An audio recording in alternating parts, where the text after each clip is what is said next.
రేపటి నుండి కార్తీక మాసం ప్రారంభం అవుతుంది కదా, ఇంకా పొద్దున్నే తెల్లవారుజామునే లేవాలి కదా అని చెప్పి వంటగది అంతా నీట్గా శుభ్రం చేసి పెట్టేసుకుందామని చెప్పి ఇలాగ పొయ్యి గట్టంతా కడిగేసేసుకుంటున్నాను.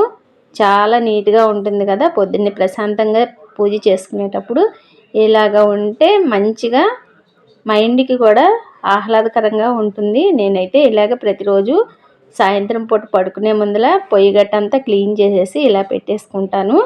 ఇంకా మా అమ్మాయి వచ్చి అక్కడ ఏదో మాట్లాడుతుందని చెప్పి ఏంటా అని అడుగుతున్నాను.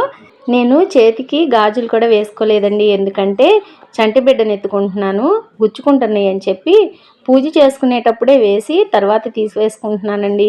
అందుకని చెప్పి ఇలా గాజులు లేకోకుండా ఉన్నాయి చేతులు. కడిగిన గిన్నెలు ఉన్నాయని సర్దుదామని చెప్పి లోపలికి తీసుకొస్తే అంతా తడితడిగా ఉన్నాయి, ఇంకా తడారలేదని చెప్పి పక్కన పెట్టేశాను. రేపు పొద్దున్న సర్దుకుందామని ఇదిగోండి ఇంత క్లీన్గా చేసుకున్నానండి. సబ్స్క్రైబ్ చేయండి. Thank you.